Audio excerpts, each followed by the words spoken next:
সকলক শিৱসাগৰত এই গ্ৰন্থমেলাখন আয়োজন কৰাৰ কাৰণে ধন্যবাদ জ্ঞাপন কৰিছোঁ আৰু প্ৰত্যেকখন চহৰে গ্ৰন্থমেলা প্ৰতি বছৰে নিয়মিতভাৱে অনুষ্ঠিত কৰিব লাগে।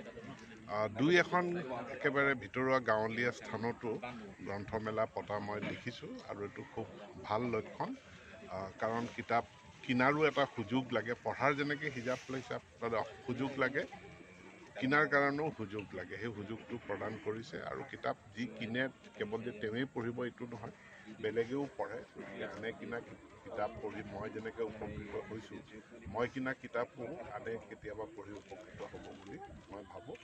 আৰু সময়টো মেনেজমেণ্টৰ কথা সময় পৃথিৱীৰ সকলো মানুহৰ কাৰণে সমান।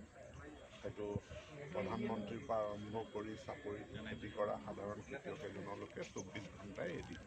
তাৰ ভিতৰত আপুনি নিজৰ কাৰণে সময়খিনি কেনেকৈ উলিয়াই লয় সেইটো নিজৰ, যদি ইচ্ছা থাকে সময় উলিয়াই ল'ব। কি কিতাপ ল'লে ছাৰ? মই দুখনমান প্ৰয়োজনীয় কিতাপ ল'লোঁ। চৰকাৰে অলপ ব্যৱস্থা কৰিব নেকি সকলো জিলাত হোৱাৰ কাৰণে? বৰ অসুবিধা পইচা পাতিৰ কাৰণে।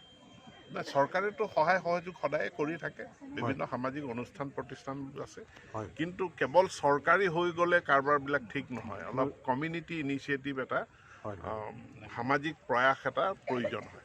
ধন্যবাদ।